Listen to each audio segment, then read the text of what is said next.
네, 오래전에 왔던 것 같고요. 저 고향 교회 온 것 같아요. 목사님, 장로님, 권사님, 또 교인 모두가 다 오래전부터 뵀던 분들 같은. 그래서 너무 좋습니다. 사실은 어제 그제 여기 와가지고요. 처음이지만 인터넷 들어가 보니까 좋은 데가 몇 개 있어서 돌아왔어요. 날씨가 아주 근래에 좋다고 그러시더군요. 근데 저는 이렇게 날씨가 맑으면 기분이 나빠요. 왜냐면 저희들 사는 데는 1년 내내 별로 맑은 날이 별로 없어요. 겨울철에만 잠깐, 거기 겨울이 요런 같아요. 그리고는 4월부터 더워져가지고 11월까지는 아주 덥습니다. 섭씨를 말하면 40도, 밤에도 한 38도 이래도 차이 나고요. 습도는 보통 90%, 많으면 100%. 그래서 선풍기를 놔둬야 빨래가 마르고 안 말려주니까 늘 축축하고. 그런 데 있어야 또 이렇게 하늘에 늘 구름이 좀 있고 그래야 사는 맛이 나는데 어휴 갑자기 너무 드라이하고 길쭉이 같았어요. 그러니까 1년에 한두 번 반짝 그러면 좋죠. 어쨌든 참 여러분 여기 캘거리까지 오셔서 이렇게 신앙생활 하시고 또 교회를 지키시고 그러시는 모습 보니까 여러분이 너무 자랑스럽습니다. 여러분들은 얼마나 여러분이 자랑스러우시는지 잘 모르시는가 봐. 정말요. 그리고 저는 그 찬송가 주 하나님 지으신 모든 세계 그 찬송 주님의 정말 섭리 이 찬송이 내 영혼이 찬양합니다. 골짜기의 시냇물 소리, 새소리 어쩌면 주님의 섭씨가 이렇게 아름답습니까? 하는 찬송을 늘 불렀지만 마음으로 주님 그렇습니다 하는 걸 어제 봤어요. 정말이더라고요. 그래서 카나다 제가 토론토에 한번 여기 한번 이게 두 번째인데 카나다 좋다고 그러는데 방글라데시 비슷하겠지 그렇게 생각을 했는데 정말 카나다가 또 참 자랑스러운 나라다 그런 생각을 했어요. 특별히 감사한 것은 정말 오랫동안 방글라데시를 위해서 여러분 기도해 주시고 정적으로 모아주시고 교회가 어려울 때나 힘들 때나 더 계속해서 현재 있는 선교사들을 위해서 기도해 주신 여러분 이제를 빌어서 정말 마음의 감사 인사를 드립니다. 여러분을 후원하시는 우리 장명윤 선교사 건강해요. 우리 팀 안에는 한때는 한국 선교사가 27가정 왜냐면 저희 단체에만 비자가 되는 기구니까 그래서 장로교 합동적 통합적 선교학에 가는 거고 지금은 이제 비자를 쓸 수 있게 돼가지고 독립해서도 일하지만 선교사들이 많이 계셨어요. 초창기에는. 그리고 현지인이 적었고 근데 지금은 한국 선교사가 줄고 현지인이 많아졌어요. 그래서 목사님, 전학교수 이런 분들을 다 빼고 저희 팀 안에서 풀타임으로 전임 사역자가 97명이 일하시고 계세요. 그리고 그 중에 한국 선교사는 7분 계십니다. 이 북미주에서는 가신 선교사님도 계시고 권사님 6학년 7반 여자 권사님 오셔가지고 벌써 13년째 우리 남자들 위해서 일하시고 저 디트로이트 연합감리교회에서 오시죠. 그 교회가 40주년 됐을 때 선교사를 보낸다 첫 번 교인 총회했는데 한 명도 반대하지 않았어요. 캘거리 교회도 권사님 가신다고 장로님 가신다고 그런 은혜가 있을 줄로 믿습니다. 그래요. 그런 게 보이네요. 막. 그래서 정말 여러분이 지난 오랫동안 우리 장량인 선교사 그 많은 선교사들이 있다 가고 그랬지만 그냥 꾸준히 자기 자리 지키면서 사역을 열심히 하고 있어요.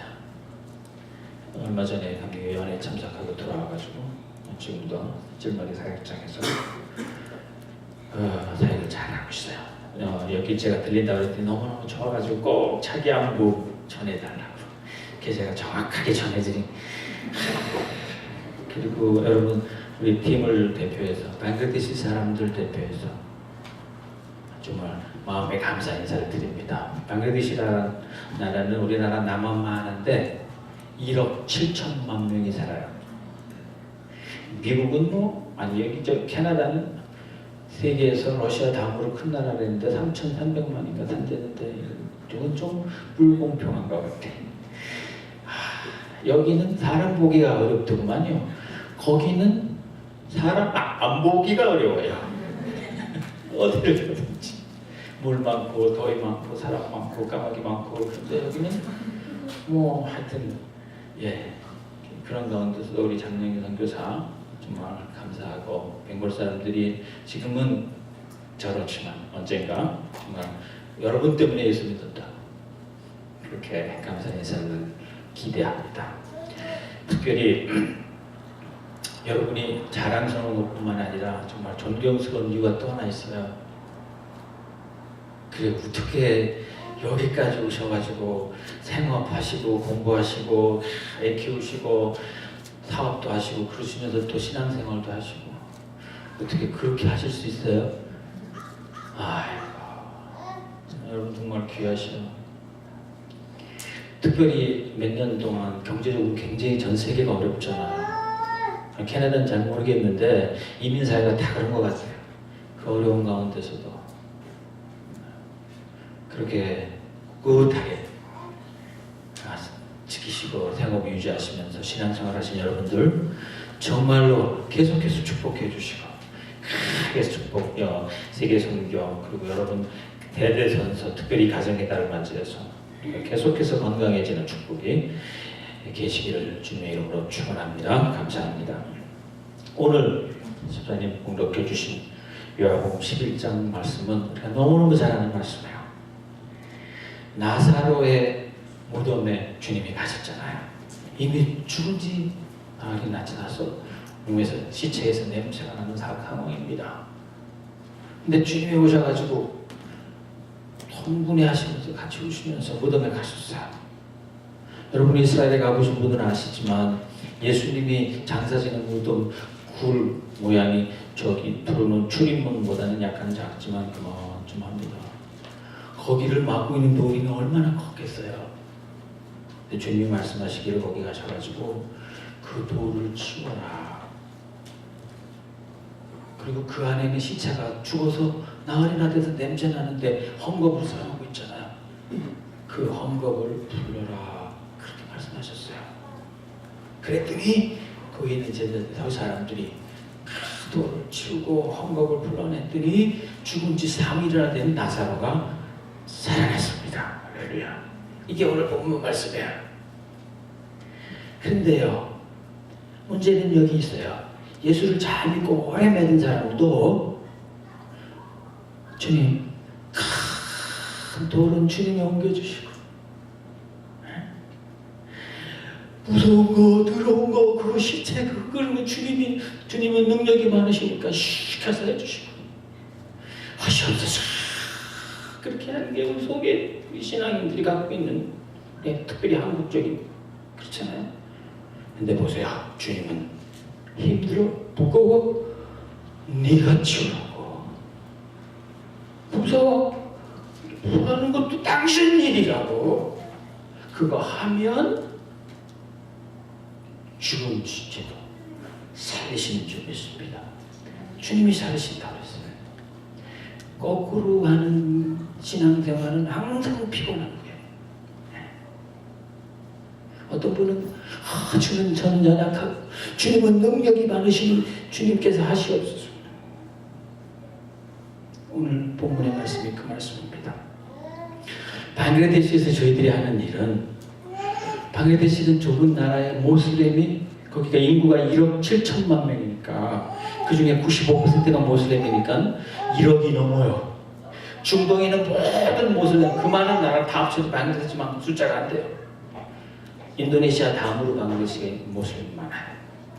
그 모슬렘들 또 일부의 그 아주 강한 힌두교도들 이 사람들을 막고 있는 돌덩어리들 이거 그냥 치워내는 그리고 꼼짝 못하게 동여매고 있는 악습, 구습 그 올무들을 풀어내는 일입니다.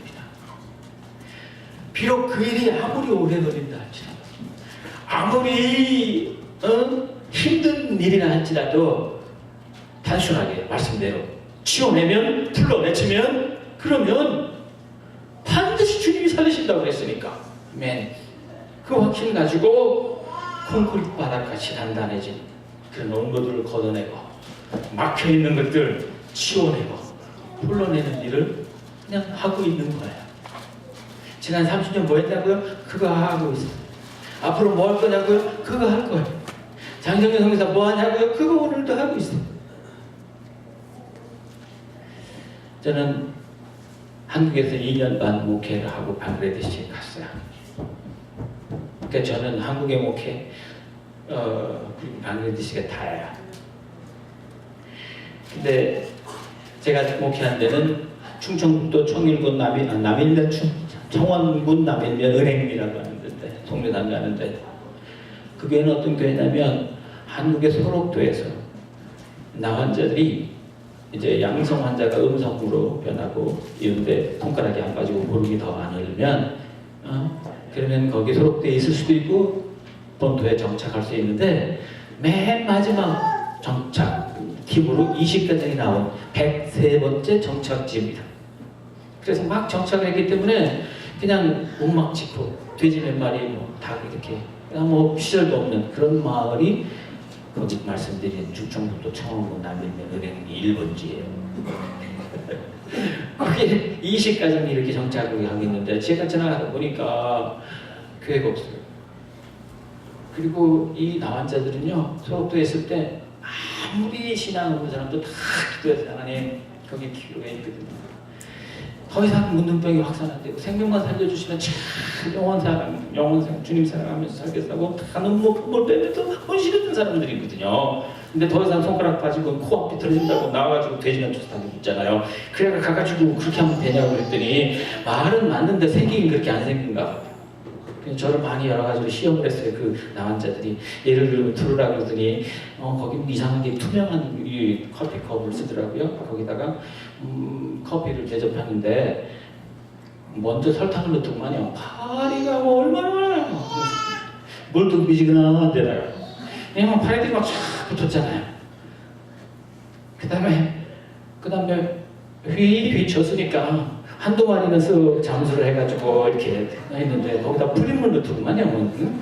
그러니까 이제 안 보이다가 보이다, 안 보이다 보이다. 그러고 나서 커피를 넣어서 싹 완전히 이제 잠수한 걸 안 보이게 그렇게 해가지고 손가락에 껴가지고 전시하는 드시시오. 제가 치는 앉아봐라.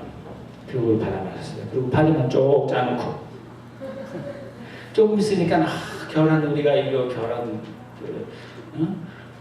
양계장에 닭도 몇 마리 없어요. 금방 삶은 거라고 다 접시에서 이렇게 내오는데 원래 나환자촌에서는 성인들이 오면 계란을 삶아서 소금을 내놔요. 왜냐면 그거는 본인들이 까서 들면 건강에 문제 없다고 생각하니까 이 사람들이 접시에다가 계란 몇 개를 갖다 놓고는 이걸로 막 우기가지고 벗겨가지고 소금을 찍어가지고 전시장 드시지요. 좀 찝찝하지만 제가 먹었어요. 친해면 잡아라. 그렇게 시작한 교회가 2년 반 좀 지났을 때 그 정착한 마을이 20가정 했는데 평균 연령이 60대 이상이에요. 전 마을이 다 예수 믿고 정말 신앙생활을 열심히 하고 뜨겁게 말씀 암송하라면 국민학교 남분들이 그냥 일주일 내내 성경 암송하느라고 전에는 소주를 그냥 사발에다 받아먹고 속내 싸우고 맨날 그러는 사람들이 그게 없어졌어요. 그러나 새로 생긴 정착 마을에 성인들이 안 들어오잖아요. 일반인들이 그렇게 천시하고 그러니까는 전도 대상자도 없는 거예요. 그때마다 제가 이제 기도할 때 물론 이제 대학을 공부하면서 목회하면서 그럴 텐데 기도할 때마다 주님 우리 교회를 부흥시켜 주시옵소서. 그러면 주님이 그러시는 것 같아요. 야, 먼데기 수를 늘려주래. 제가 그러니까 주님 우리 교회를 성장시켜 주세요 그렇게 기도할 수도 없잖아요. 그러던 중에 저한테 이런 소리가 들렸어요. 발그뜻이라고 하는 나라가 있는데 그 나라는 정말 만성 가난, 질병, 재난으로 수많은 사람들이 죽어가고 그 무엇보다도 거기가 윌리엄 캐리가 선교한 첫 번째 나라인데 그게 이슬람 국교로 변해가지고 가장 기독교를 싫어하는 나라가 되고 경제는 이렇게 되고 최근에는 가장 기독교 반 기독교 활동을 그런 데가 돼서 전 세계 이슬람 대학이 방글라데시에서 모여요. 매년 400~500명씩 모여요. 왜냐면 중동에서 모여봐야 사람이 모이니까. 그리고 자기들은 조금만 가도 거기 몇백 명 모였다고 할 수 있는 나라니까 전 세계 이슬람 선교전에 거기서 다 나와. 그런 나라가 됐는데 더 정말 불행한 일은 전도자가 없어서 굶어 죽고 홍수로 죽고 싸워서 죽고 이거보다도 더 안타까운 일은 전도자가 없었어요. 영혼이 죽어간다고 하는 소식이었어요. 또 제가 첫 목회지로 좀 나 혼자서더라고 목회를 하고 있는데 한국에는 이제 더 이상 나온 자가 없어졌는데 거기는 전 세계에서 가장 양성 환자가 많이 늘어가는데요. 인도의 웨스트 벵갈하고 방글라데시 지금도 1년에 6,000명씩 양성 환자가 늘어요. 인구 1,000명당 한 명이 환자인데 정부 나라가 가난하니까 무슨 정부도 뭐 외국 기구도 뭐 아무도 그래서 그 소식은 저한테는 건너와서 우리를 도우라고 하는 소식같이 들렸어요. 그래서 바로 방글라데시 선교사로 헌신을 하게 됐습니다. 그래서 방글라데시에 가서 첫 번째 한 일은 가보니까 나라가 원체 가난해. 교회는 더 가난하잖아요. 그냥 한 가정이 당시에 지금부터 한 30년 전에 한 50불 정도만 있으면 아이들 서너 명 데리고 있는 집에 그런 생활도 해가면서 목회를 할 수 있고요. 신학생들이나 싱글들은 한 30불, 20불 지원하면 공부도 할 수 있고 그랬어요. 그런데도 그게 없어서 신학생들이 학교에 못 오고 신학교를 졸업한 교역자들이 가서 목회를 못하는 거야. 그리고 로컬 교회가 교역자를 50불을 지원 못해서 못 모시는 거야. 그러니까 얼마나 제가 마음이 아팠는지 몰라요. 저도 가난한 목사 아들이었거든요. 우리 아버님 한 20년 가까이 전에 돌아가시고 한국에서 오랫동안 목회하시고 감독하시고 할아버지 그러시고 근데 옛날 할아버지하고 여기 돌아가신 목사님들 얼마나 가난하게 그렇게 목회하셨어요. 그래서 제 눈에는 너무 그게 불쌍해 보였어요. 안타까운 그런 생각이 들어가지고 처음에 가서는 일은 그래 가난한 신학생들, 가난한 교역자들을 지원하는 일이에요. 그리고 대부분 교회 건물이 없는 거예요. 그냥 그 비용 많이 오는 나라에서 교회가 없으니까 비용은 못 모이고 그냥 함성 몇 개만 이렇게 해도 되는데 비를 가기 큰 교회가 별로 없는 그래서 교회를 지어드리는 일. 당시에는 보통 한 500불만 드리는 예배처를 하나를 만들 수 있었어요. 기둥하고 함성도 그리고 벽돌로 잘 져서 요거보다 조금 왕대산 없는 정도만 사이즈 예배당을 벽돌로 치면 5,000불 정도면 교회를 칠 수 있었어요. 그랬더니 그런 소식을 한국에 알리니까 또 한국 선교사가 전 세계적으로 총괄적으로 200명이 안 될, 100몇십 명밖에 안 될 때니까 한국 교회가 그런 소식을 들으니까 너도 나도 동참해 주셨어요. 그 후원에.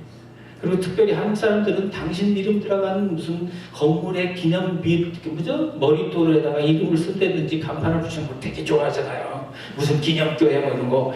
그러니까 막 너도 나도 후원을 해가지고 제가 그래서 방글라데시 전체 교회에다 광고를 했더니 교인들이 20명 이상 있어요. 세계교인. 자기들이 땅을 바쳐야 되고 그 건물을 자기들이 직접 지을 때 그러면 매트리얼 다 지원하겠다고 광고를 했더니 한꺼번에 86군데도 신청이 들어왔어요. 얼마나 그래가지고 그분들을 쫓아다니면서 교회 건물을 다 지어줬어요. 그러니까 뭐 그거 하느라고 먹지도 않고 자지도 않고 얼마나 바쁘겠어요. 또 방글라데시는 건축 허가가 특별히 필요 없는 나라야. 대도시만 빼고는. 그러니까 제가 여러분 이런 데서 어떻게 사세요? 그 말은 이해가 되시죠? 여기는 뭐 법이 많잖아요. 그러니까는 대충 하얀 종이에다가 대충 그리는 거예요. 강대상이 이쪽이 그 창문 몇 개니 뭐 크기 얼마치 고 그리고 그게 이제 설계 끝. 건축자재 다 사다가 지역마다 다 나눴습니다. 그러면서 건물을 지어드려야 됩니다. 또 교역자들 너무 가난한 사람들이 많다 그랬잖아요. 지원하다 보니까 금방 매월 지원하는 신학생과 교역자가 200명 넘었어요. 돈으로 따지면 얼마 안 되는데 개인적으로 하면 1인당 20불, 50불 모아놓으면 얼마 아니지만 그래도 너무 필요해요. 근데 이제 시간이 가면서 문제가 생기는 거는 신학생들은 신학교를 통해서 관리가 되고 지원이 되는데 전국에 흩어져서 목회하시는 목사님들은 관리가 안 되는 거예요. 무슨 은행에 있는 것도 아니고 뭐 온라인에 있는 것도 아니고 전화가 있는 것도 아니고 직접 인편으로 전달할 수밖에 없는 상황이니까요. 그래서 한 번은 그분들이 도시로 오시게 하고 도시사인가 한 번은 제가 방문하면서 교회들을 지원하고 교회가 되도록 하는 일 처음에 사역을 집중을 했어요. 그런가 하면은 이게 막 교회 건물이 지어지고 교역자가 늘고 그러니까 한 4년쯤 지내니까요 교단 세우겠더라고요. 금방. 이게 이제 인도 방글라데시 아프리카 교회들이에요. 여기 지원이 튼튼하다 그러면 다 여기 줄 서는 분들이. 그리고 시간이 좀 지나면서부터는 각 이제 나가서 지역 목회하는 분들이 조금 쉬운 지역, 병방 지역이나 모슬렘들도 좀 옛날에 할아버지 때는 기독교인 했다가 다시 무슬림 갔다가 다시 왔다 갔다 하는 이런 구역에 가서 전도하는 사람들은 한 2년, 3년 지나면은 10명씩, 20명씩 개종을 시켜서 세례식을 하게 돼요. 또 힌두 마을 같은데. 그러면 그 사람들도 이제 자랑을 하고 싶어갖고 선교사가 와서 내가 이렇게 전도하는 사람들 보고 세례식을 집례해달라고. 그냥 오라고 안 오니까.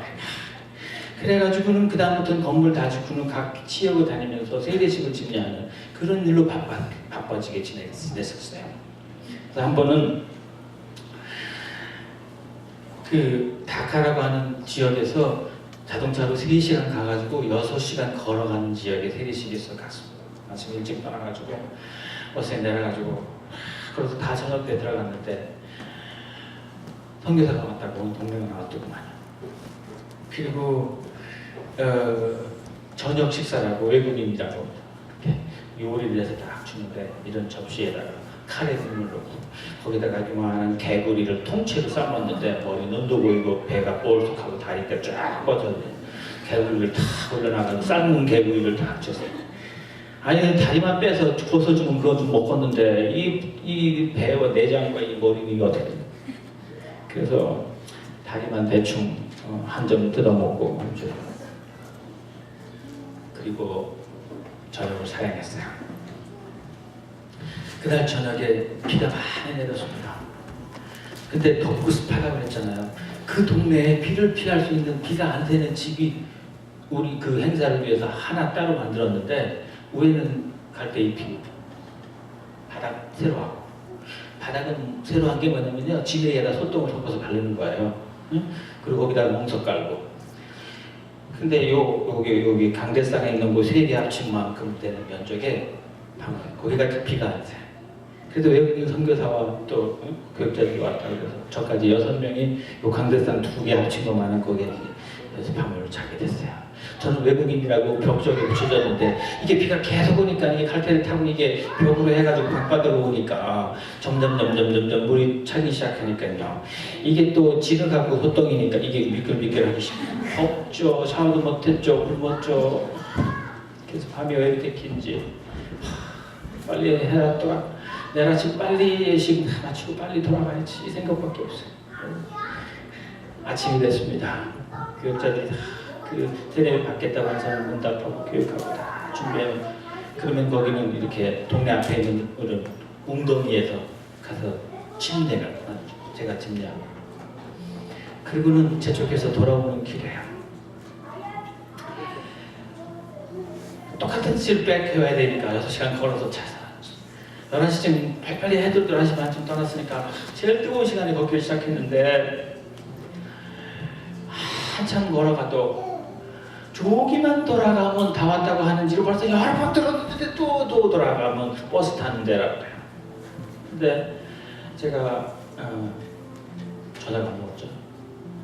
그리고 거기는 다 웅덩이에다가 빨래하고 거기다 용건 보고 소 닦고 다 하거든요. 그 물 마시고 거기 들어가서 목욕하면서 용변 보고. 그러니까 먹을 물이 없는 거예요. 코카콜라가 있어요. 무슨 세븐업이 있어요. 미네랄 워터가 있어요. 그런 아무것도 지금은 생겼죠. 그러니까 어디 갈 때마다 집사람이 이런 병도 아니고 이만한 물통, 플라스틱 물통, 그것도 몇 년 썼는지 하여튼 거기다 끓인 물 담아주면 흔들고 다니는 거예요. 가만히 써보니까 다른 건 다 놓고 가도 그건 꼭 갖고 다녀요. 근데 어제 말씀을 드렸잖아요. 오늘하고 좀 물을 했더니 계산은 양보다 물을 많이 먹었어요. 그래가지고 아침에 배고프고 갈증나고 그러니까 아침에 또 오면서 물을 자주 마셨더니 그 제일 뜨거운 물이 없는 거야. 갈증이 오는데 주님이 목마르시다 조금만 있어요. 탈수증이 오고 그래서 어디 좀 앉아서 쉬어가야 되겠는데 그늘이 없어요. 나무가 없는 나라니까 다 비어갖고. 그런데 오다 보니까 나무가 이렇게 그늘이 있는 부분이 보였는데 거기가 어디냐면요. 어제 거길 지나갈 때 소가 한 마리 죽어가지고 썩어가지고 배가 터질 정도 됐는데 독수들이 저쪽 가서 뜯어먹고 있었어요. 그리고 까마귀들은 다음 차를 기다리라고 저쪽에 있고. 근데 지나갔는데 24시간 만에 그 시간에 거길 지나는데 그랬어요. 소가 하얀 갈비나 이게 들어오는 하얗게 깨끗이 청소를 해놨어. 그 근방에 그늘이 좀 있길래 제가 걸터 앉았습니다. 근데 그때 잠깐 지났는데 어디서 분명히 한국 소리가 들리는데 너 지금 뭐 하고 돌아다니냐? 너 지금 뭐 하고 앉아있어? 그런 소리가 들렸어요. 그러면서 바로 마음에 깨달은 의식인데 하나님 엄청 그러면서 그것이 해석이 되는데 이래요. 너 아침에 세례식 네가 주례했지? 네가 전도했냐? 거꾸로 했어야지. 그 열악한 환경에서 다니면서 전도하고 양육하고 그거 훈련시키고 다 네가 하고 해놓으면 현지인 교육자들이 예배시간 그 사람이 얘기했어야지. 그렇게 되네요. 한 번도 좀 그런 생각을 해본 적이 없어요.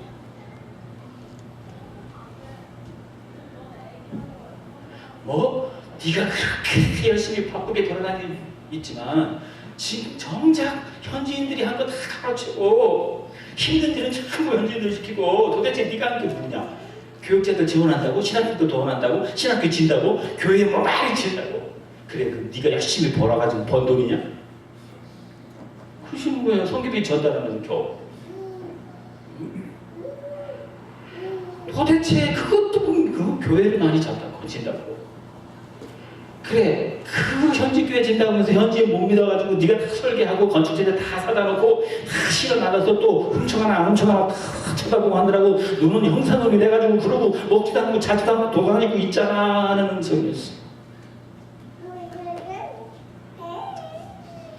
그러면서 이 모슬렘 나라에 기독교 역사가 300년이라고 그러지만 이름만 크리스찬들 우물 파주고 돈 주고 학교 가르치고 치료해주고 그런다고 그러면 겨우 예수 믿는 척하다가 끊어지면 다시 돌아가고 그 주에 교역자 지역에 가면 그거 일하는 척하다가 끊어지면 그 다음 주 설교도 안 하는 그런 인도교회 반미드신 교역자들 모아놓고 강의한다고 그러고 훈련시킨다고 그러고 밥 먹인다고 그러고 세미나 한다고 그러고 그러고 있잖아. 그런 책임이에요. 저는 그 자리에서 무릎을 꿇었습니다. 그런데 그동안 주님을 위해서 열심히 잘한다고 생각했던 것들이 어쩌면 그렇게 엉뚱한 거야. 모아놓고 밥 먹이고 강의하고 설교하고 건물 짓고 돌아다니는 그런 것들이 얼마나 그것이 제가 그 자리에서 그걸 다 내려놨어요. 그리고 주님 기도하면서 주님 내가 하나님을 위해서 그동안 열심히 일하고 있다고 생각했지만 저는 영적으로 맹인입니다. 그걸 그 기도하는 중에 주님이 깨닫게 해주셨어요. 그래서 저에게는 바로 그 자리는 사울이 다메섹 도산입니다. 사울이 눈에 뭔가 씌었었잖아요. 사울이 얼마나 열심히 당원했어요. 하나님을 위해서 얼마나 열심히 쓴 사람이었어요. 그래서 저는 그 자리에서 그동안 이게 잘하는 선교라고 믿었던 모든 것들, 저의 열심, 저의 지성, 감정, 동정으로 했던 모든 사역들을 정말 내려놓고, 그리고는 길을 돌아서 다카에 있는 숙소까지 돌아왔습니다. 그리고 와가지고 다카 방글라데시 지도를 다시 펴놨어요. 그랬더니요, 그동안 못 보던 게 보이는 거예요. 그 간지스강과 브라마푸트라의 그 인도 대륙으로 이렇게 벵골만으로 흐르는 그 지역에 지도가 이렇게 있는데, 어쩌면 그렇게 선교 300년이라 그러는데 인구의 0.00%가 안 되고 1억 7천만 명에서 개신교는 10만이 될까 말까. 그리고 그거 그나마도 매 도시에 이렇게 배어 있고, 선교사도 교회도 기관도 이슬람식인 가지도 않고, 그 오랫동안 그러던 사이에 그냥 보여주실 때 제가 너무너무 부끄러웠어요.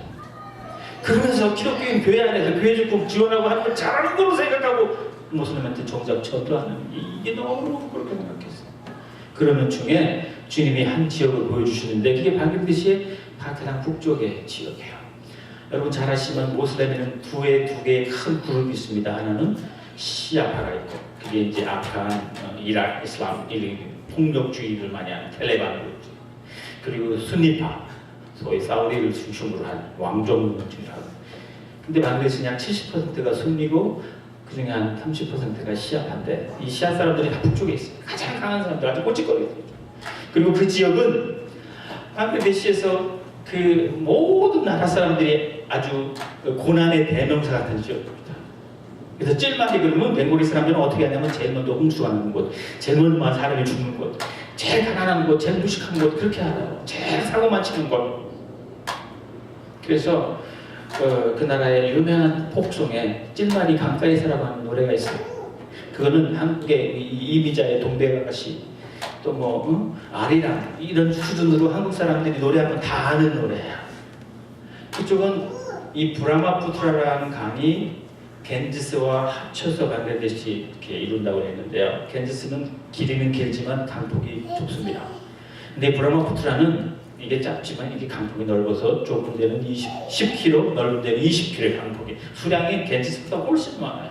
어디서부터 하냐면 티벳으로 해갖고 중국을 돌아서 아쌈으로 돌아서 그 물이 다 오는데, 방글라데시의 첫 번에 이렇게 도는 데가 방글라데시 두른 입구가 그게 브라마푸트라야. 그러니까 방글라데시로 돌아오면서 강이 이렇게 치니까 이쪽에 땅이 자꾸 매년 깎이는 거야. 강은 움직이잖아요. 원래가 모래 땅인 나라에서. 그러니까 이쪽에 사는 사람들은, 찔마리에 사는 사람들은 군 전체 4분의 1만 남고 4분의 3이 지금 강 속에 들어가 있어요. 그러니까 어느덧부터 계속 땅이 깎이는 것만 봐왔어요. 한 50m씩 땅이 없어지는, 아니 수심한 50m씩 되는 땅이 없어지는, 동네가 없어져. 그림이 그려지세요?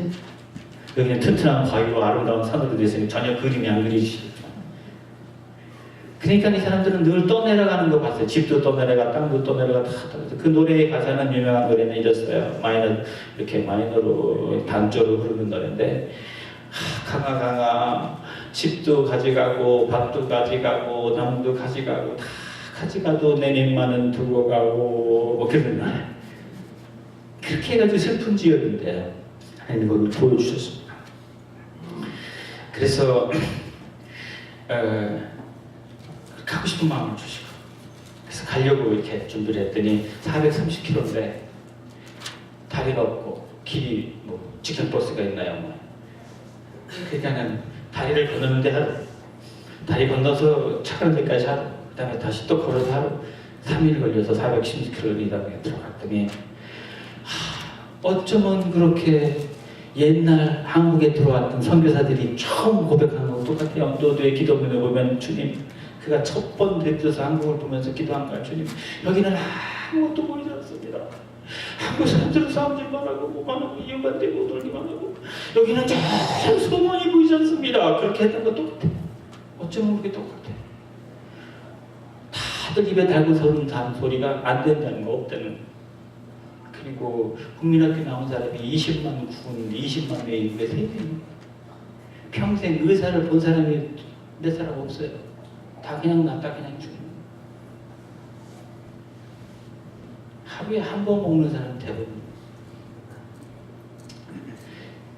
그래서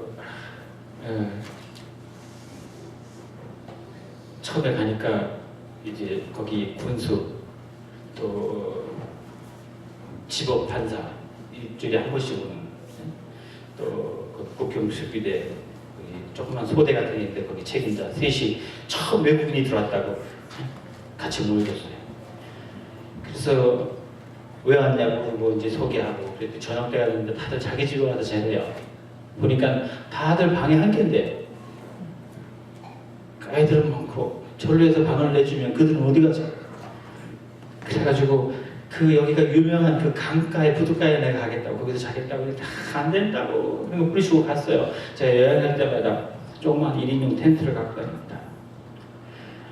그 버릇이 돼가지고 어디 가도 그냥 연락 안 하고 딱 그 시간 됐다가 얼른 가버리는데 그때도 거기에 뚱한 텐트를 하나 치고 거기서 자려고 그러니까 자게 해야죠.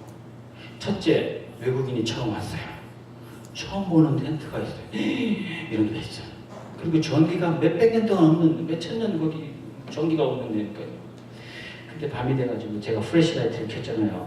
얼마나 신기해요. 라면 먹으려고 또 번호도 켰잖아요. 그러니까 주변에 막 사람들이 와가지고 떠나야 자지요. 그런데다가 거기는 덥고 습해서 그런지 그 정신질환자들이 많아요. 그냥 먹어서 노래하다가 소리 질렀다가 또 뭐 소리니까 다섯 번 또 기도 시간 되면 또 알라 뭐 또 기도하지 또 이쪽에는 뭐 놀지 신기해서 뛰다보지 밤새 그러라고 저는 첫날 잘 수가 없었어요. 그렇게 시작한 것이 여러분 기도하시는 당선교사의 찔마리 사역전이에요. 거기에 여러 선교사들이 거쳐하고 지금도 같이 계셔요. 그러면서 지금 한 27, 8년 그 사역장에 이렇게 오고 있는데 처음에 가서 제 사역은 그때는 한국 선교사 하나도 없을 때 벌써 사역을 시작한 지 한 7, 8년, 10년 후에 선교사들이 도우기 시작했으니까요. 근데 첫 번째 일은 외부 세계를 알리는 거였어요.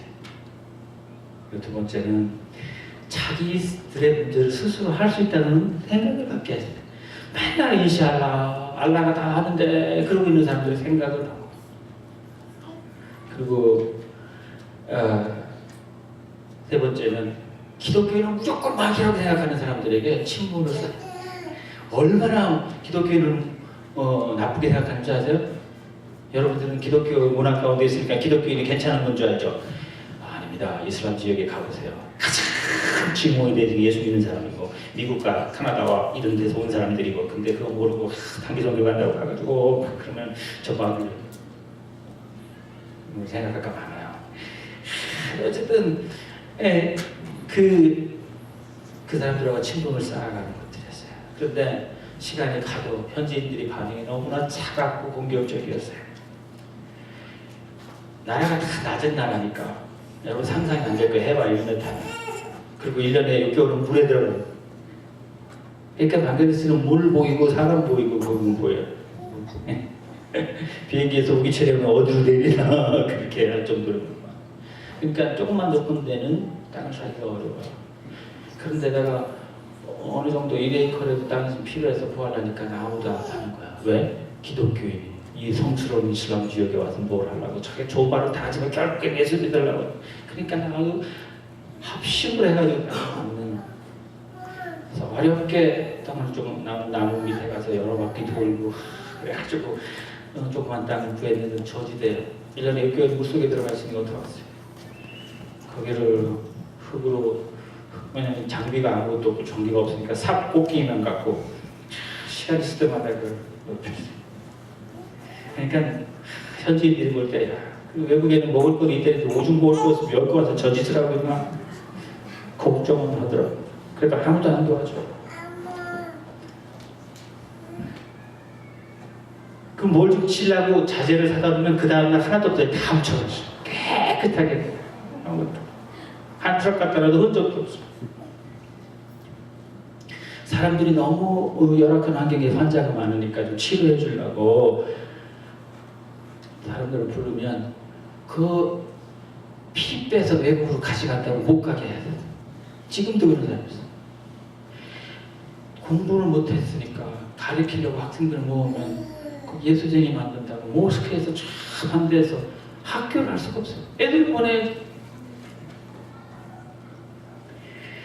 그리고 아침에 예배 우리끼리 드린다고 막 돌멩이 던져. 그러다가 안 되니까 막 더우면 몇십 명 오더니 막 나중에는 대모대로 와가지고 나중에 조금 사역이 커지면서 직원들이 아침 예배 드린다고 매일 우리가 성경 공부를 하고 전체 직원들이 우리 사역자들이 당시에 한 50명 됐어요. 지금 97명이 풀타임으로 일해요. 목사님들, 신학생들 빼고요. 이렇게 해서 뭐 병원, 학교 뭐 이런 데서 매일 아침 예배를 드리는데 그 중에 80% 이상 모슬림들이거든요. 그럼 주말에 성경 공부를 매일 하는데 그것까지 했다고. 매일 거기 가서 모슬림들 성경 가르쳤다고 우리가 다 잡혀가지 않았겠어요? 그래가지고 양동이에다 돌멩이 다 넣고 길티 그릇으로 던지고. 여러분 긴장이 안 되신 모양인데 이 카나다 분위기가 그렇더라고요. 근데 저희들은 그런 가운데서 하나님께서 순간순간마다 은혜로 지키시고 약간 긴장 속에서 할 수 있는 그런 은혜를 주십니다. 전기가 없는 지역이기 때문에 우리 처음 시작하고 14년 동안 전기 없었어요. 아까 얼마나 덥다고 말씀드렸나요? 네? 그러니까 임신한 부인들 얼마나 더워요. 거기서 애를 낳다가 못 난 사람이 있어요. 그리고 전화가 안 되니까 1시간 반 버스 타고 나가서 그것도 도청에 가면 이렇게 전화기를 돌려서 하는 거예요. 그리고 높은 사람, 그 전화선이 하나니까 높은 사람이 오면 지가 계속 안 끊고 훅만 쓰니까 나머지는 다 기다려요. 어떤 날은 하루 종일 기다리다 라인을 못 받고 다시 돌아오고 이렇게 하면서 통신을 했어요. 주민들은 저희 외국인이 지나가면 남자한테는 빠골 그리고 여자한테는 빠글이 그래요. 인도에 다녀보신 줄 알 거예요. 웨스트뱅크는 다 같은 욕을 쓰니까 조금 더 지나면 뭐 돼지의 자녀, 개의 자녀 쓰는데 하여튼 그 전에는 빠글이 무슨 말이냐면 빠글은 남자한테 쓰는 말인데 그대로 시각하면 미친놈, 빠글이는 미친녀. 그냥 미쳤지 거기도 없대 거기까지 와서 그렇게 하겠어요. 그 사람은 뜻도 모르고 해요. 한국에 미군들이 왔을 때 우리 뭐라고 그랬어요? 몽키라고 그러고 뭐 뭐라고 그러고 맨날 놀렸잖아요. 똑같아요. 애들이 뜻도 모르고 외국인 보면 에이 빠글이 그리고 뭐 쫓아다녀요. 에이 빠글 그러면 또 그 말을 모르니까 화장한 줄 알고 빠글 또 같이 미치는 거지 뭐. 그렇게 놀렸습니다. 습하고 포장이 안 된다 그러니까 차가 수렁에 빠져도 아무도 밀어주지 않아요. 여러분 선교, 뭐 선교사들은 배워 그러다가 세계적인 우리 한국이 그 IMF 체제에 들어가면서 어려워지니까 모든 교회들이 선교회를 끊었습니다. 줄였습니다. 큰 교회에서. 뭐 초대표적으로 선교사들이 있으니까 여의도 선봉을 비롯해서 선교한다는 교회 다 줄였습니다. 제가 목회하는 교회는 돼지를 팔았어요. 우리 선교사. 그 다음에 돼지가 생명이에요. 돼지 숫자를 줄여가면서 하더라고요. 나머지 다 줄였어요. 그래서 그 IMF 기간 동안에 1년을 우리는 선교사 머리 하나는 100불 갖고 살았어요. 그러니까 5개월 지나고 6개월 지나고 현지인들이 눈동자가 변하더만 어떻게 외국인들이 저렇게 살 수 있나. 그다음부터 현지인들이 애기기 시작하고 기도하기 시작하고 자기를 꺼내놓기 시작하고 그래서 우리 IMF 때는 우리는 자기 기반을 만들기 시작했어요. 북미주 저는 한국 감리교회 목사예요. 북미주에 있는 교회들이 소식을 얻어 듣고 한국 교회가 이 어려운 데들 선교사들도 그렇게 한다니까 사역 지원한다. 그래서 그때 IMF 때 체계를 갖췄어요. 가만게도 KDB 선교회 절대로 모금하거나 한국문 얘기 안 하거든. 오늘까지 없나지. 왜냐면 그때 하나님 가르쳐 주신 거예요. 요즘은요 여러분 다 고생하시잖아요. 말씀 안 하셔도 세계 경제가 어려워졌으니까. 여러분이 어려우시면 저들도 어렵잖아요, 당연히. 그래서 지난 2, 3년 동안은요, 저희들은 제일 먼저 선교비나 위기가 오면 선교사들의 생활비를 줄이는 거. 그렇게 하면서 버텨오고 있어요. 그러다 여기 이제 어느덧 시간이 흘러서 체계를 갖추게 됐습니다. 지금은요, 상황이 어떤지 아세요? 방글라데시 사람들이 놀래요. 왜? 10년마다 조사를 하는데 전국에 425개 군 중에 맹골주였거든요. 10년 전에 209등 올라갔어요. 지금 10년 또 지났거든요. 지금은 3, 40위 안에 들어요. 이게 어떻게 가능하냐는 얘기예요. 여러분 잘 모르시면 와보시면 알아요. 그게 여러분의 기도의 열매예요. 그 낮은 땅 20년 동안 산으로 머리로 흙으로 파서 넘겨서 7에이커, 8에이커 전체를 1.5m 높였어요. 기계 한 번도 쓴 적이 없어요. 그게 어떻게 가능하냐고요? 25년만 삽질해보세요. 돼요.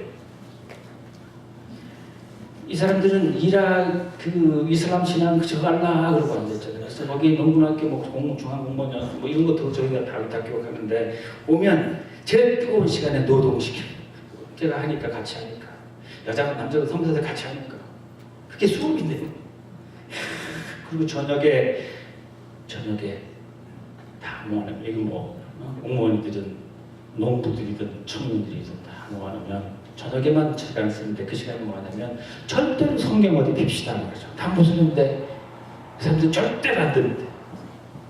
그러니까요, 성경 몇 절은 다 빼고 여러분 농부들이 왔어요. 농부가 한 200명 들어왔어요. 몇 달 또 여기서 15일 이상 여기 같이 먹고 훈련받았는데 여러분 돌짝 앞에다 씨를 뿌리면 나갔어요? 안 나갔어요? 표현을 이렇게 아스팔트 길에다가 씨를 심으면 나겠어요? 안 된다. 그럼 어디다 해야 되겠어요? 부드러운 땅에 해야 된다. 맞지? 뭐 여러 가지 예화를 그리고 더 친해지고 한 달 지나 석 달 지나 마지막 수료할 때쯤 되면 여러분 그런 강의할 때마다 저 외국인 어쩌면 저렇게 백원말 잘하고 저렇게 예언을 잘하고 그러냐고. 그리고 전부 알라라고. 근데 마지막쯤에서 사실은 그 내가 얘기가 아니고 다 알라가 하신 말씀이라고. 그러면 알라가 언제 그 사람들이 모슬림들 코란을 읽어봤어야죠. 여러분 코란은 뭐? 그리고 진짜 그 알라가 예수인데 그가 이시아 모셨대. 그분이 말씀하신 거예요. 모슬렘 잘 아시잖아요. 코란, 인질, 하디스, 그 다음에 노비들이 깼다비라고 구약 성경. 한 번도 읽어본 적 않지. 그냥 이슬람이에요. 그렇게 하는 농군학교가 있어요. 그 안에. 그게 방글라데시 한국 농군학교 최초의 분교에 재정적으로 하나도 않지만 강의 교사들을 이렇게 교류하는데 지금 2,000여 명이 그렇게 훈련생들이 나와요. 또 유치원부터 고등학교까지 세 학교가 저희 사역자가 두 분인데 찐마리와 올리불. 찐마리는 20만 명, 올리불은 30만 명, 50만 명이 저희들이 다 계세요. 근데 유치원부터 고등학교까지 세 학교에 지금 1,000여 명이 재학을 하는데 처음에 말씀드렸잖아요. 거기 국민학교 나온다는 게 국군의 3명이라고. 지금 어떻게 되는지 아세요? 대학 준수생 하나요. 저희 직원들 가운데 우리 학교 출신들이 들어요. 선생님도 있고 회계사도 있고 20년만 투자하면 금방 10살짜리가 20년 지나면 몇 살? 30살이잖아요.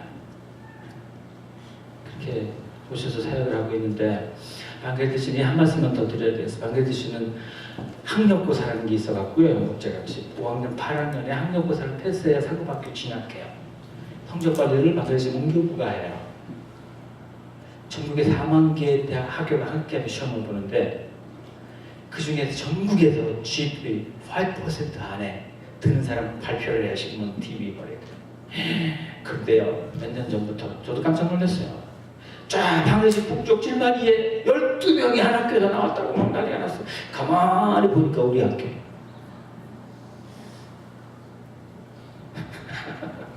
거기가 어땠다고요?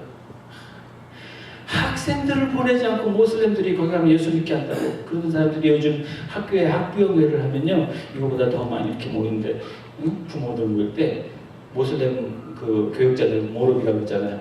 하얀 모자 쓰고 수염 기르고 하얀 거죠. 그래서 여기가 모스크인지 학교인지 몰라요. 모슬렘 학교의 그 교장도 자기 애는 여기. 그때 그렇게 못 가게 말게 된 사람들이. 지금은요, 결과가 좋으니까. 그래서 선교 그냥 쓰다 남은 거 갖다 주고 휴가 잠깐 갔다 오는 게 아니고 정말로 정성으로 지성으로 섬기고 가르쳤더니 그렇게 됐어요. 올림픽 사역자도 마찬가지예요. 그런 변화가 생겼어요. 컴퓨터 펜티엄 4가 나왔을 때 오래전 얘기죠. 응? 방글라데시 다카 공항에도 컴퓨터가 없었어요. 그래서 뱅콕에서 거기까지 2시간 5분 있는 비행기로 오는데 이미그레이션 통과하려면 2시간 반을 서서 기다려야 돼. 다 손으로 쓰고 뒤져보고 장부 다 찾아 이렇게 블랭크도 있나 다 찾아니까 깎는다. 10분 30분 걸리니까요. 그때 그 10월에다 펜티엄 4 나오자마자 컴퓨터 스크롤 만들 다 미쳤다고 해서 다 빠고리라고 해서 작업. 지금은요, 인도가 IT 산업이 되니까 인도 사람들이 잘 사니까 방글라데시도 그거 해보자고 정부가 막 지원하고 그래서 외국 원조 받아다가 컴퓨터들을 잘 하려고 컴퓨터를 막 보급했어요. 근데 알아야지, 가르치는 데가 있어야지. 공무원들이 어디 와야 되게요? 거기 와야 물론 지금 상황이 이렇게 달라졌어요. 평생 환자 못 보던 지역에 의사 못 봤다 했잖아요. 지금 미니멈 우리가 1년에 2만 명 환자를 케어해야. 장사부교사는 원래 약사 출신. 큰 병원 시설이 있는 건 아니지만 뭐 밀려오는 환자들. 그리고 더 WHO가 최근에 정말 놀라는 건 이거예요. 그 지역에 섬이 많아요. 강은 20km라고 그랬죠. 모래섬이 많아요. 1년에 몇 달은 땅속에 물속에 잠겼다 떴다. 그런데 그 큰 섬에는 3,000명 이상씩 살아요. 이동하면서. 그런 섬에만 저희들이 한 군에 27개 섬이 있는데 인구가 많은 섬, 의료 사역을 계속하고 있어요. 한 달 평균 40명이 죽었어요. 뭐 영양실조, 뭐 등등 여러 가지. 10년 후에 보니까 한 명은 줄었어요. 지금은요, 아는 사람은 이게 어떻게 가능하냐? 시설이 있는 것도 아닌데. 이런 변화가 거기에 있어요. 무엇보다 감사한 것은 이 두 지역에 교회가 생긴 거. 처음부터 제가 처음에는 막 돈으로 일하고 바쁘게 일할 때는 3년 만에 막 교단 세우겠다고 한 200개 교역자가 건물 얼마나 바빠요. 그런데요, 그때 내려놓고 절대로 세례교역 20명이 돼서 스스로 자기 힘으로 자기 교회를 하는 자립선의 원칙을 세웠어요. 그렇게 하도록 합니다. 그래서 교인이 20명이 돼서 자기 교회를 지킬 때까지 절대로 단기팀이 와도 로컬교회 못 가게 했어요. 왜? 교인들이 와서 보면 뭐 뱅글라데시 교인들이 이번에는 뭐 놓고 가는데 뭐 주고 헌금 얼마 하고 가는데 이 팀은 얼마 하고 가네?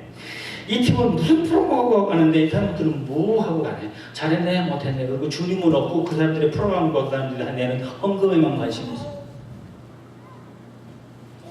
그리고 그 교회 교인들이 아무리 가난해도 자신들이 10%를 만들기 전에는 절대로 안 들어가요. 자꾸 주머니 너무 조금만 도와주면 되는데 자꾸 주머니에 손이 들어가더라도 10%를 만들 때까지 기다렸어요.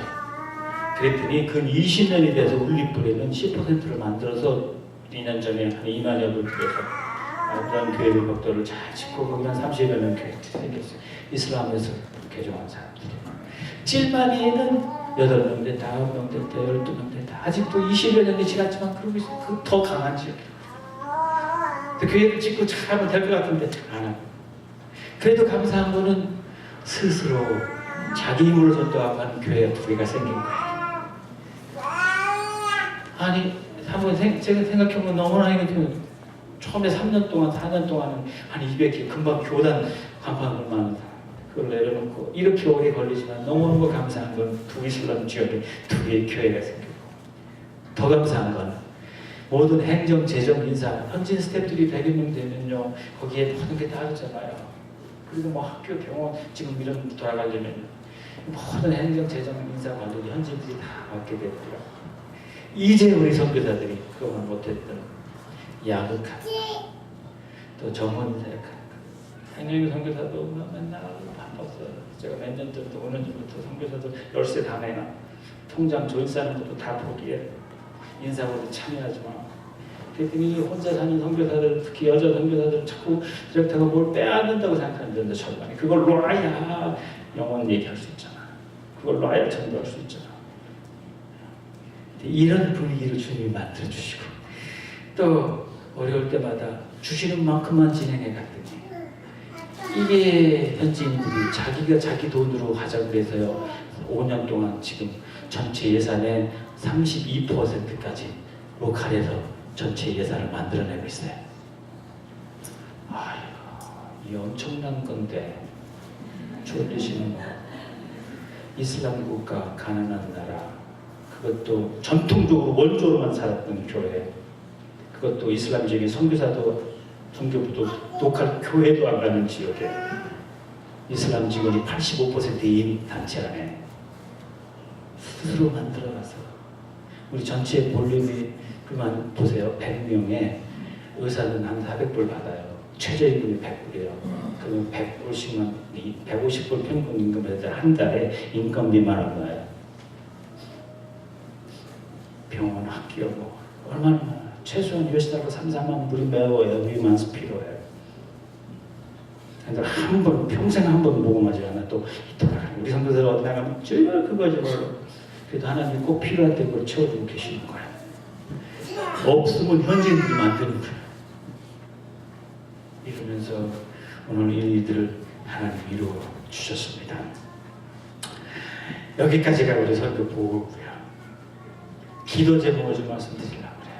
여러분 계속해서 방송되셔서 기도해 주실 텐데 첫째는 이제 현지인 사역자들이 많아지고 20살부터 25살 이때 처음에 직원들을 뽑았어요.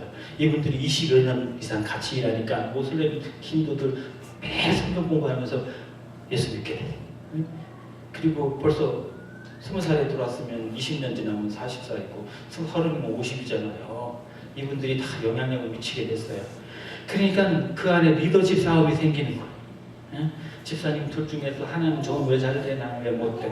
학교 선생님 중에서 저건 왜 나는 왜 안 돼? 이래가지고 막 의회 있는 사람을 끌어내리려고 그래서 로컬 사람들 교회 안에서도 문제가 많이 있습니다. 방글라데시 교회들의 사역자들의 그런 리더, 로컬 리더십들이 사탄의 방해받지 않고 건강할 수 있도록 기도해 주세요. 두 번째는 정말 자기들의 문제를 자기들이 스스로 잘 해결할 수 있는 의지들을 더 키워주시도록 방글라데시 교회든 사역자이든 그래서 선교사 의지하는 게 아니라 후원 의지하는 게 아니라 자기의 문제를 해결할 수 있는 교회 되도록 기도해 주시고 바랍니다. 세 번째는 소식 들어서 아시지만 방글라데시 그리고 맨날 죽는 거, 사고 나는 거, 터지는 거 이런 것만 하잖아요. 최근 3, 4개월 동안 너무나 많은 어려움이 있어요. 건물 무너진 건 그냥 간단한 거고요. 더 많은 사람이 총이 맞고 폭탄이 튀고 매일 저희 사무실에도 매일 폭탄. 3월 달에는 전국적으로 계속 전국 파업을 해가지고 3월 한 달 동안 일한 날이 9일밖에 안 돼요. 정부, 뭐 병원, 학교, 철도 모든 걸 다 쉬고 반정부 운동하고 있는데 그 이유가 이슬람법으로 돌아가는 거예요. 기도해 주셔야 됩니다. 네 번째는 사역자들 건강을 위해서 기도해 주세요. 장영희 선교사도 혼자 오래지만 50이 이제 넘어간 또 우리 팀 안에는 6학년 9반도 있다고 말씀드렸잖아요. 미국에서 권사님 흥도 암 투병하면서도 치료 좀 잘 됐어요. 그래도 미국보다 거기가 훨씬 낫다고 하면서 한숨에서 미국 안 올라가고 거기 지금 16년 전부터 23살까지 혼자 있는 사역자들이 건강을 괜찮도록 기도해 주시고요. 다섯 번째는 사역자가 좀 올 수 있도록. 그래서 하나님 제가 여기 있나이다 이렇게 기도하는데 갈 데가 어딘지 잘 몰라서 기도하시는 분이 혹시 계시면 방황하지 마시고 이리 오시고 그리고 또 누가 그룹을 찾고 있으면 특별히 음악 선생님 또 뭐 교사들 뭘 가르칠 수 있는 분들 영어 선생님 이런 분들 필요해요. 근데 여러분들은 뭐 다 가르칠 수 있죠. 부탁을 드리고요. 저는 두 말씀만 드리고 말씀을 마치려고 해요. 하나는 사도 바울이 당대 최고의 지성인이었지만 그가 영성의 세계로 들어갈 때는 시력을 상실하잖아요. 다른 말로 눈에 뭐가 씌웠던 비늘 같은 게 벗겨지잖아요. 그가 눈에 뭐가 이렇게 씌웠을 때 예수님이 제자 아나니아를 보내주셔가지고 안수했을 때 그 벗겨진 게 벗겨지는데 이 말이 뭘 의미합니까? 바울이 자기 열심과 자기의 생각과 자기의 경험을 하나님의 말씀보다 우해놨을 때는 자기 자신은 하나님을 위해서 내가 정말 열심히 일하고 있다고 생각했을지 모르지만 그는 여전히 영적인 명예예요. 그리고 그가 예수님을 만나고 눈에 씌운 게 벗겨졌다고 하는 것은 자기의 생각과 자기의 경험과 자기의 지성 전체를 말씀 앞에 내려놨다고 하는 말씀 아닙니까? 하나님께서 저에게도 이런 은혜를 베풀어 주셨습니다. 그리고 그냥 열심으로만 했던 영적 맹인 같은 저를 고쳐주셨어요. 사랑하는 여러분, 여러분도 이 캘거리까지 오셔가지고 열심히 사역을 하고 계시지만 아직도 나와 우리의 눈을 가리는 비늘이 있다면 그거 벗겨달라고 기도하며 나가십시다. 아멘. 두 번째, 마지막. 예수님은 성경 보면요, 생각하고 행동하라는 말씀을 많이 하십니다. 마가복음에도요, 5,000명 먹이시고 4,000명 먹이시고 그런 기적을 베푸시고 가시면서 제자들을 데리고 가시면서 저 헤롯과 저 누룩을 조심해라 그런 말씀을 하시잖아요. 저 바리새인들, 저 헤롯의 누룩을 조심해라 그러십니다. 그 말이 무슨 말인지 여러분 아시잖아요? 여기서 말씀하시는 것은 거짓 가르침을 가르치는 거짓 선지자들 조심하라 그런 말인데 그 말을 듣는 제자들은 뭐라고 생각하냐면 우리 선생님이 이렇게 많은 사람들이 말씀을 들으러 왔는데 먹을 점심 도시락을 준비하라 가지고 우리 제자들한테 책망하시는 말씀을 듣잖아요. 그랬더니 주님이 말씀하시기를 야 니들은 내가 금방 5,000명 먹이고 4,000명 먹이는 거 봤잖냐? 그리고 아직 이해 못하겠냐? 깨닫지도 못하냐? 그 원어 성경에 보면요, 막 이렇게 돼. 네가 둔하냐? 생각을 지고 해봐라. 지성이 꽉 막혀있냐? 지각을 상실해. 이렇게 말씀하셔요. 이 말씀은요, 우리가 전도와 선교를 위해서 발벗고 나서고 열심히 최선을 여러분 사업하시면서 여기 정착하시면서 나름대로 최선을 다하고 있지만 번번이 실패하고는 오늘 저와 여러분들을 향해서 하시는 말씀이라고 생각이 들어요. 무슨 말씀이에요? 니들이 진짜 열심히 한다고 말하는 전도와 선교가 진정으로 영혼을 구원하는 거고 정말로 제자 삼는 거냐? 그런 말씀입니다. 숫자냐? 건물이냐? 좀 생각을 해봐라. 그런 말씀. 예수님은 이렇게 항상 생각 좀 해봐라. 여러분 너무 바쁘셔서 생각할 틈이 없으세요? 성경 전체도 예수님 생애를 한마디로 말하면 예수님이 얼마나 열심히 일하셨어요. 예수님처럼 바쁜 분이 어디 계시세요? 이민생활 바쁘다고 그러죠. 예수님은 낮에는 열심히 양육하고 먹이고 가르치고 병 고치고 사람 만나셨어요. 근데 오해하지 마십니다. 그분이 일만 하신 게 아니에요. 하루 종일 일만 하시고 잠도 안 주무시지도 않고 똑같은 말인가요? 맨날 주님 생각하면 골고다의 십자가 이거 생각해야 돼. 맨날 피를 흘리시고 이렇게 생각. 그래서 예수님처럼 나는 운동을 못해 이렇게 생각하는. 근데요, 이게 맞는 것 같아요. 예수님 생애를 잘 보면요, 예수님 열심히 일하셨지만 틈틈이 쉬셨어요. 얼마나 잘 쉬는 줄 아세요?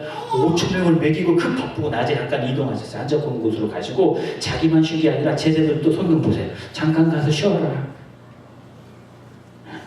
그런데 빨간 줄은 저는 눈이 막 팍 붙어.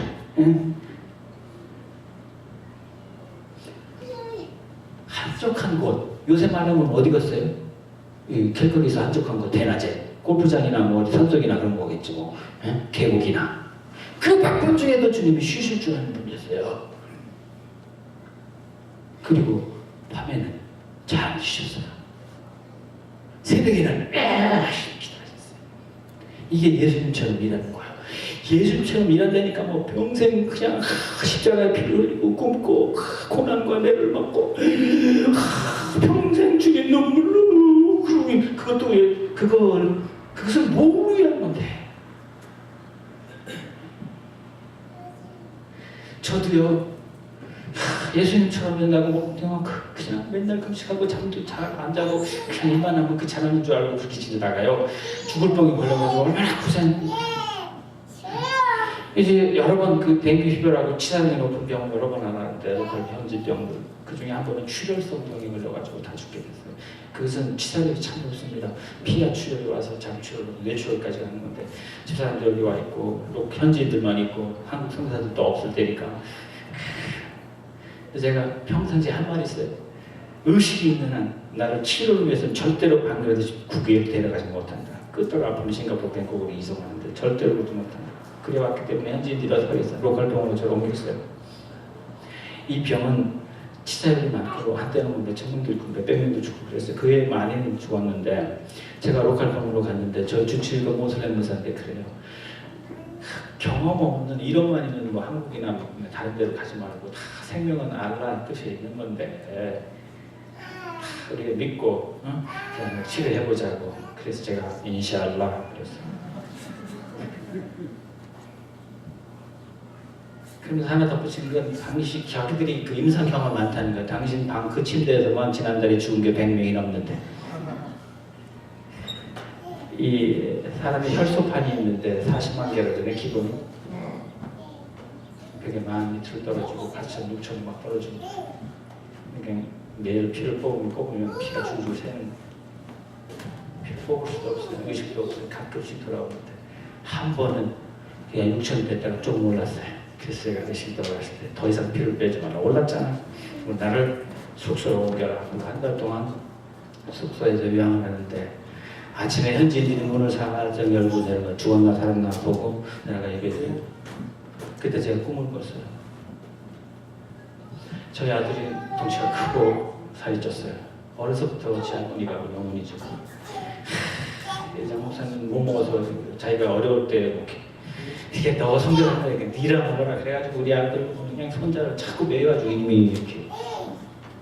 근데 그 사람이 오래간만에 왔는데 몇 년 만에 재혀져 있거든요. 몇 년 만에 저한테 왔는데 못 알아보겠어요. 피좀 말고 병 들어가지고 막 거치도 막 기어 들어오는데 한참 보니까 우리 아들이 두 손 두 팔에 가득한 보따리를 지져 끌고 오면서 제 앞에 간신히 와가지고 하는 말이 아빠한테 이 선물을 주려고 내가 먹지도 않고 자지도 않고 이래가지고 이거 갖고 왔다 받으라고 그러는데 말을 딱 듣는데 좀 못하고 빅주지 않고 있어요. 근데 제가 그 아들 향해서 허리를 질렀습니다. 누가 너 그거라고 먹지도 않고 일하고 그렇게 쉬지도 않고 그러고 간절무절하고 내가 그거 하라고 그랬냐고 소리를 막 지르려고 그러는데 깼어요. 그러고 보니까 그게 저더라고. 주님을 위해서 열심히 일한다고. 뭐가 주님을 가장 기쁘게 합니까? 주님이 원하시는 것은 생명서, 죄값, 빚값을 저라고요. 저와 여러분 하나 한 분 한 분이라고요. 아무리 많은 프로젝트 무슨 그때 깨닫게 주시죠. 그보다 더 중요한 그렇게 영혼 하나 개인 양육하고 제자 삼고 그 일이 그렇게 생명처럼 중요하다는 일 하나님 깨닫게 주신 거예요. 사랑하는 여러분, 예수님처럼 일하는 거. 이민생활에 바쁘시죠? 교회에서 일하시려면 적응하시려면 예수님처럼 일하는 건요, 낮에는 열심히 하고 중간중간 잘 쉬시고 그리고 밤에 또 충분한 수면도 하시고 새벽에 열심히 기도하시고 전도하고 그게 예수님 사는 줄 믿습니다.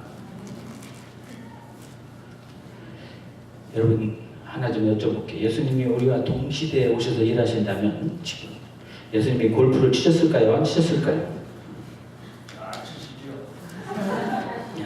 치시긴 치셨을 거예요. 근데 많이 치시는데 뭐 잘 치지는 못했을 것 같고 잘 치셨을 거예요. 왜냐면 그분이 그렇지만 그분이 어느 차를 타고 어느 집에 사셨다는 이미 성경에 있어요. 탈말도 거처도 없다고 하셨으니까. 그런데 분명한 건 그분은 어제나 오늘이나 내일이나 동일하신 분이시기 때문에 자기 평판, 자기 자리 뭐 이런 데 관심 없으시고 교회 안에만 머물러 있고 우리 교회 나 이것도 관심 없고 건물이나 자리도 관심 없고 하루 종일 열심히 사람만 나고 귀신 대처고 치료하고 회복시키고 영적 구원하는 데 몰두하셨을 겁니다. 그렇게 믿으세요? 한국식으로 갈까요? 그래야 잠이 없으시겠네. 믿습니까? 그럼 아멘하고 우리 한국식. 저는 말씀 뵙겠습니다. 오늘 첫 번째 본문 말씀이에요. 막혀있는 돌담을 치우라고 그러시고 시체를 풀어내라고 말씀하셨습니다. 근데 흔들어 봤는데 끔찍도 안 한다고요? 아니에요. 한 번에서 안 되면 두 번? 1년 안 돼서 2년, 10년 안 돼서 20년 끝까지 하는 거예요. 혼자도 안 되면 동무동원하고 식구동원해서 안 되면 기계를 쏘더라도 끌어내는 거예요. 그러시면 주님이 살리신다고 그랬으니까. 사랑하는 여러분, 여러분의 이민생활, 여러분의 가정, 여러분의 이 교회, 이게 뭐 막혀있는 단어를 저는 잘 알지 못하지만 여러분 아실 거예요. 풀어내야 될 헌금이 있을 거예요. 그거 아무리 힘들어도 주님 말씀처럼 끝까지 치우고 끝까지 풀어내면 반드시 살리신다고 그랬으니까 그거 믿으시고 예수님처럼 일하시고 예수님처럼 잘 틈틈이 쉬시고 잘 공급받으시고 열심히 기도하고 무엇보다도 영적으로 아니 개인적으로 전도 건강한 이런 성도 건강한 가정 건강한 교회 삼아주시기를 주의 이름으로 축원합니다. 네, 한번 같이 한 목소리로 기도하고 말씀을 제가 우리 한번 주제 앞으로 나오시고 한번 우리 방역대시 그동안 위해서 기도해 주신 사역자를 위해서 여러분들이 기도하셨는데 보고도 들으시고 말씀도 받고 말씀 마치기 전에 한 목소리 한번 기도하겠습니다. 함께 기도하시겠습니다. 고마우신 아버지 하나님, 오늘 다시 한번 하나님의 사랑 앞에 우리가 우리 자신들을 내놓고 말씀 앞에 우리가 고백합니다. 오 주님, 그간의 우리 안일함과 게으름을 회개합니다. 회복시켜 주시고 건강한 일 삼아 주시기를 예수님의 이름으로 기도합니다. 아멘.